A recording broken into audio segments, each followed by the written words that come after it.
2배도 아니고 4배도 아니고 18배 정도 성장을 한 거잖아요. 힘들게 개별 종목에 투자해서가 아니라 지수에만 투자했다 하더라도 18배의 수익을 챙길 수 있다는 얘기입니다. 그만큼 큰 흐름을 잡아가는 게 정말 중요하다는 거죠.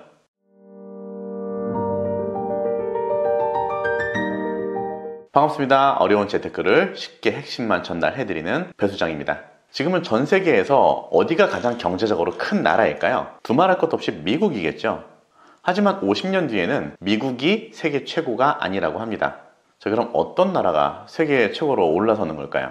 현재는 미국이 전 세계를 주름잡고 있죠. 그런데 이 미국이 세계 최강의 자리를 넘겨준다고 하는데 도대체 어떤 국가고 그 국가는 왜 그렇게 성장해서 미국까지 따라잡게 되는지, 이 부분을 저희가 알게 된다면 그 국가에 투자해서 우리가 또 돈을 벌 수 있는 기회가 생기겠죠. 그래서 오늘은 이 이야기를 한번 해보고자 합니다. 투자는 미래를 봐야 돈을 벌어요.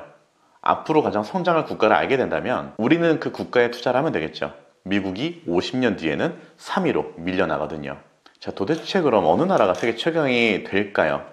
여러분은 어느 나라가 최강국이 될 것 같으세요? 인도, 중국, 영국, 일본, 우리나라 많이 있죠. 2075년 경제 대국 순위를 보면요, 1위가 중국입니다. 57조 달러의 GDP를 생산하고요. 2위는 인도예요. 52조 달러. 거의 비슷하죠. 3위는 미국, 51조 달러의 GDP를 생산을 합니다. 지금의 1, 2, 3위가 거의 수준이 비슷하게 올라간다는 거죠. 이렇게 폭발적으로 중국과 인도가 미국을 따라잡을 수 있는 이유는 인구 때문에 그렇습니다. 전 세계 인구 순위인데 인도가 14억 2,800만 명. 예전에는 중국이 인구가 가장 많았잖아요. 지금은 인도가 인구가 가장 많습니다. 2위인 중국 같은 경우에는 14억 2,500만 명. 거의 비슷한데 1위가 인도, 2위가 중국 이렇게 되는 거고요. 3위가 미국이에요. 3억 4천만 명. 미국이 참 대단하긴 합니다. 인구 차이가 거의 5배 정도 나는데, 그리고 그 나라들이랑 경쟁을 하고 있는데 아직까지 1위를 뺏기지 않고 있죠. 나중에는 1위 자리를 뺏겨도 거의 비등비등한 수준의 GDP를 생산해낸다고 합니다. 이렇게 보면 되고요. 그럼 우리는 이제 인도와 중국에 관심을 좀 가져야겠죠. 근데 중국은 좀 불안불안합니다.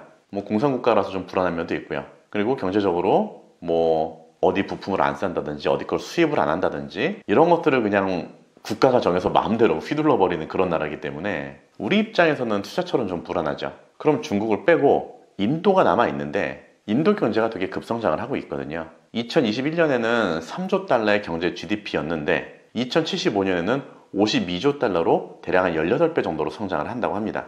경제가 18배까지 성장을 하면 인도 경제에 투자만 해도 2075년까지 18배의 수익을 볼 수 있다는 거예요. 인도는 인구가 많고 경제적으로 성장하고 있는 국가로 내수시장은 큰 잠재력을 갖고 있습니다. 그렇다면 인도 내수시장에 대해서 좀 더 알아봐야 되겠네요.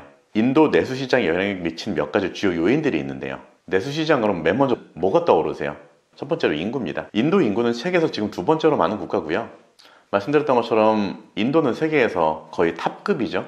인구가 많은 국가로 대규모 소비시장을 형성을 합니다. 다양한 산업 분야에서 수요를 높일 수 있는 장점을, 그리고 또 그런 잠재력이 있음을 의미하는 거고요. 두 번째로는 중산층의 성장이에요. 최근 몇 년 동안 중산층의 증가, 그리고 소득 수준의 상승으로 소비 패턴이 변화하고 있습니다. 중산층의 확대는 고급 제품, 그리고 고급 서비스에 대한 수요를 증가시키고 있는 거고요. 세 번째로는 도시화와 도시개발입니다. 도시화 과정이 진행되면서 도시지역에서 소비 패턴과 생활 양식이 변화하고 있고요. 주거, 교통, 건설 등 여러 부분에서 투자 기회를 제공을 또 하고 있습니다. 자, 네 번째로는 디지털 기술과 전자상거래예요. 점점 더 많은 인도인들이 디지털 기술을 활용해서 온라인 쇼핑 등 전자상거래에 참여하고 있습니다. 이는 온라인 판매 및 디지털 서비스 제공 업체에 투자할 수 있는 또 많은 기회를 제공하게 되는 거겠죠. 자, 그리고 다섯 번째로는 정부 정책 및 개혁이에요. 인도 정부는 내수시장 확대와 경제 발전을 위해서 다양한 정책과 개혁을 추진하고 있습니다. 예를 들어서 메이드 인 인디아 운동은 자국 생산과 제조업 분야에 대한 투자 유치를 촉진하기 위해서 시작이 되었다고 해요. 최근에는 세계적으로 좀 불황이잖아요. 세계적인 불황에도 인도 GDP는 계속 성장을 했습니다. 작년 기준으로 9.1% 성장을 했는데요. 전 세계 평균이 3.2%였으니까 전 세계 평균보다 3배 정도 성장을 더 많이 한 거죠. 그래서 불황에도 9%에 가까운 성장을 보여주고 있다. 그럼 우리도 이제 인도 증시에 투자를 해야 된다는 이야기가 되겠죠. 이 말은 연간 9%에 성장하는 곳에 투자한다, 이런 뜻이 되는 거고요. 인도의 투자 환경은 위에서 이야기한 내용, 첫 번째로는 기술 혁신이에요. 인도는 IT하고 소프트웨어 개발에 세계적으로 유명합니다. 방대한 IT 전문 인력과 기술 혁신 생태계를 보유하고 있어요. 자, 그리고 두 번째, 위에서도 말씀드렸지만 정부 지원이에요. 인도 정부는 외국 투자를 유치하기 위해서 다양한 정책을 고려하고 또 조치를 시행을 하고 있습니다. 외국인 투자에 대한 규제와 절차가 굉장히 감소되고 있는 거죠. 현재는 인도 관련된 증시 ETF가 많지가 않아요. 그런데 조만간 인도 관련 ETF들이 많이 출시가 될 겁니다. 그 중에서도 인도 증시에 상장한 ETF가 나오면 그런 ETF는 우리가 투자를 해봐도 괜찮다라고 생각을 하고 있고요. 그래도 인도가 되게 우리가 후진국으로 많이 알고 있잖아요. 근데 그렇지 않습니다.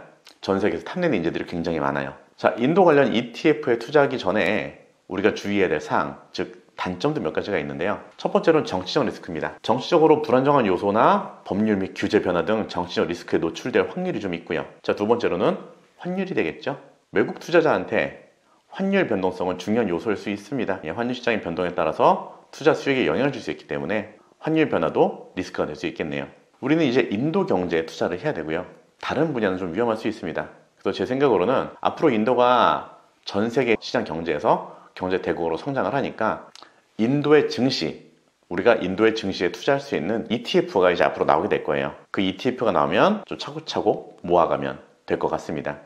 연 9%씩만 성장을 해도 엄청나게 성장을 하는 거죠. 뭐 애플이나 구글, 아마존이 그랬던 것처럼 초기에 우리가 투자를 할 수 있지만 인도에는 아직 그런 뛰어난 특별한 기업들은 없거든요. 그러니까 이제 기업에 투자하지 말고 인도 증시에 투자하는 방법을 우리가 한번 연구를 해봐야 될 것 같습니다.